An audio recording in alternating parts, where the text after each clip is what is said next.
I also want to ask you about just a fascinating report that you have out yesterday, which is about the White House photographer who took so many pictures of President Trump, and a book that she was expecting to publish, as so many White House photographers do. You know, that's what Pete Souza did, the photographer for President Obama.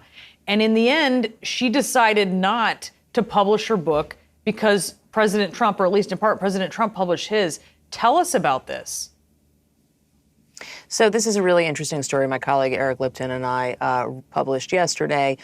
Trump's former White House photographer, Shay Craighead, with whom he had something of a contentious relationship. A lot of people who worked for him said that he was pretty tough on her much of the time. He was also very focused on her product because, as we know, he likes looking at pictures of himself and spends a fair amount of time on that and then looking for the best images. She had been interested in putting together a book of photos, as is a longstanding custom. These photos are public domain. Despite the fact that they're her photos, they are public domain. That's how this works.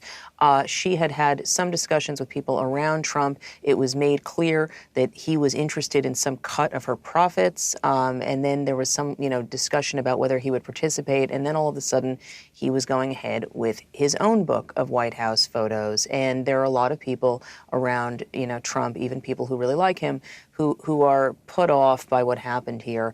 A bunch of them think that the photographer should have gone ahead and published her own book, and that's fine. But I can also understand why it's hard to do that when Trump is such a dominating figure who is going to criticize people for doing things he doesn't like. It just creates a chilling effect. And the wanting a piece of the profit is something that I have never heard of before. That is so unusual.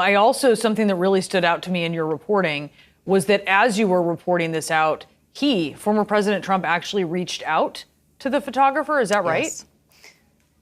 That's right. So they had not spoken since he left the White House. And after we sent questions to Trump's people, he suddenly reached out to her for the first conversation. And it was pleasant. And I think it was talking about, working together in the future. But this is a move, Brianna, that we have seen from former President Trump many times. When somebody, he thinks somebody might be saying something about him, he reaches out to them.